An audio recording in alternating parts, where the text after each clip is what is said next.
के बंधारण को 75 साल पूरे हुए।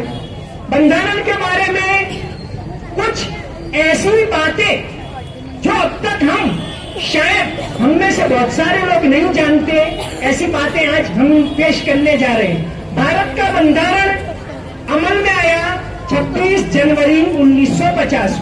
बंधारण बनाने के लिए 299 मेंबर थे। बंधारण सभा के अंदर 299 मेंबर्स थे। 299 के अंदर जो बंधारण सभा के अध्यक्ष थे वो तो डॉक्टर राजेंद्र प्रसाद थे, लेकिन बंधारण ड्राफ्टिंग कमेटी उसके अंदर 7 मेंबर थे। ड्राफ्टिंग कमेटी के सदर डॉक्टर अंबेडकर साहब थे। ड्राफ्टिंग कमेटी में यानी बंधारण बनाने में जिन लोगों ने 299 अफराद ने जो काम किया उसमें खास 31 ऐसे लोग थे जो मुसलमान थे, यानी बंधारण बनाने में मुसलमानों का खास योगदान रहा है। बंधारण बनाने में डॉक्टर अंबेडकर के बाद खास नाम था मोहम्मद सादुल्ला, आसाम के मोहम्मद सादुल्ला, जो 1937 से 1946 तक आसाम के प्राइम मिनिस्टर भी रहे। उस टाइम में प्राइम मिनिस्टर कहा जाता था। तो मोहम्मद सादुल्ला, जिनको अंग्रेजों ने सर का खिताब दिया था, लेकिन जब आजादी की लड़ाई चली तो उन्होंने सर का खिताब ठुकरा दिया। तो मोहम्मद सादुल्ला डॉक्टर अंबेडकर के बाद बंधारण बनाने में सबसे आगे थे।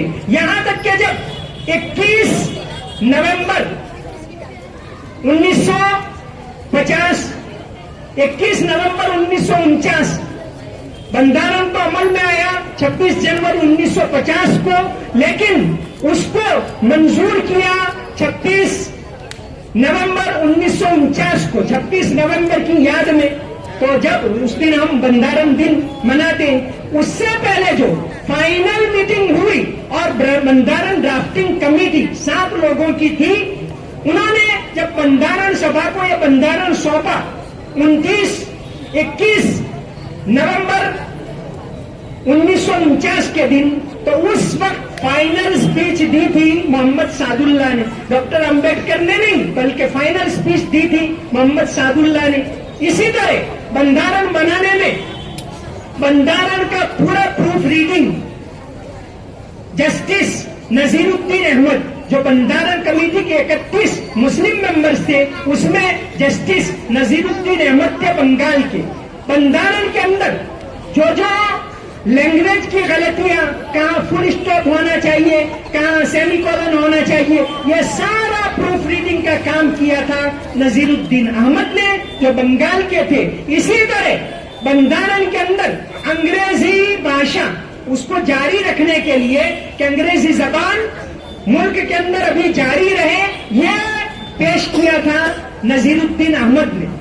पूरा जो बंधारण बना, सारी उसकी मीटिंगें हुई, सारी जिसने कि भाई 299 में से किसने कब क्या बोला, कौन सी बात रखी, ये वर्ड टू वर्ड, लफ्ज बलफ्ज पूरी माहिती कॉन्स्टिट्यूशन असेंबली डिबेट्स 12 वॉल्यूम के अंदर सरकार ने शाये की है। उसके अंदर ये सारी बातें मौजूद हैं। इसी तरह नजीरुद्दीन अहमद ने आर्टिकल 17 के अंदर अनटचेबिलिटी, कि भाई मुल्क के अंदर अनटचेबिलिटी नहीं होनी चाहिए, यह लफ्ज भी आर्टिकल 17 के अंदर नजीरुद्दीन अहमद ने शामिल करवाया। और बातें भी इंशाअल्लाह हम आगे जानते रहेंगे। तो आज के प्रोग्राम का एक खास